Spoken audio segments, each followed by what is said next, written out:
At the supermarket, most people just grab their stuff and go straight to the checkout. But have you ever thought about how much English you're actually using while you're in the supermarket? In this video, we're going to look at 12 things you might use when you're shopping and help you say them in the smartest way possible. So let's check it out. Number 1 is where you start your shopping experience, the entrance. When you walk through the doors, you've got two options to greet the person at the door. You could say, "Hi there," which is perfectly fine. It's friendly and it's appropriate. But if you want to be a little bit smarter, you could say, "Good morning," or "Good afternoon." It depends on the time, obviously.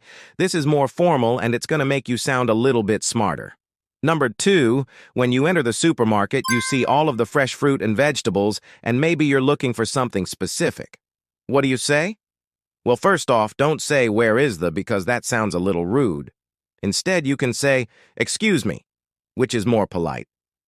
And then follow it up with either "Where are the," or "Could you direct me to the," and then the item that you are looking for. For example, "Excuse me, where are the apples?" Or, "Excuse me, could you direct me to the apples?" No. 3, when you find the apples, you realize you need a basket or a cart. So you go over to get one, and this is what you say. Instead of saying, "Can I get a basket, please?"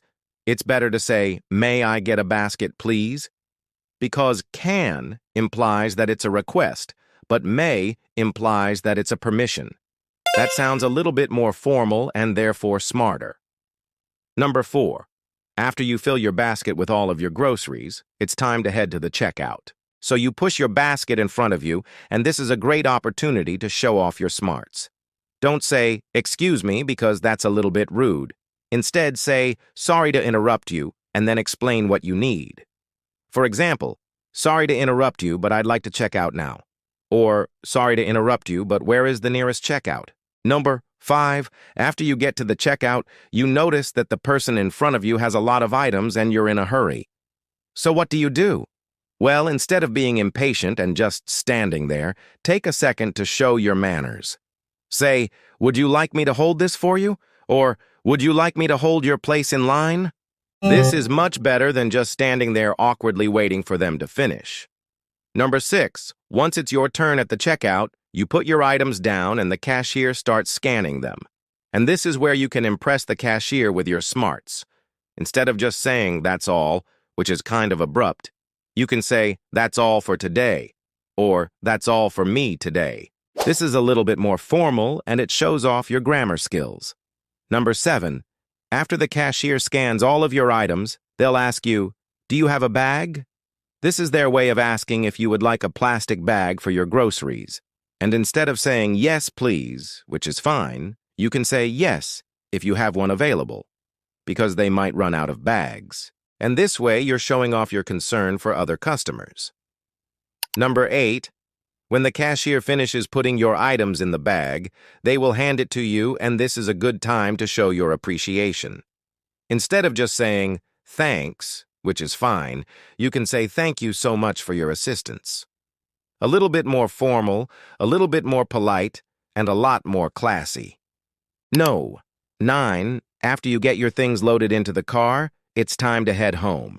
But before you leave the parking lot, you see a young mother struggling with her groceries and her kids. This is a great chance for you to show off your kindness and your smarts. Walk over and say, "Would you like some assistance carrying those to your car?" Not only does this show off your willingness to help others, but it also shows off your vocabulary. Number 10, once you get home with all of your groceries, you begin unloading them from the bags and you realize you forgot something really important. What do? Well, instead of making a second trip back to the supermarket, why not just order it online? And this is where your smarts will shine. Instead of saying "I forgot to buy," you can say "I should have bought" or "I ought to have bought." This is a great way to show off your complex past participle. Number 11, you finally have everything unpacked and it's time to cook. But you realize you're missing an important ingredient. What do? Well, instead of saying "I forgot to buy milk," it's much smarter to say "I overlooked buying milk," and this is much more appropriate in a business setting.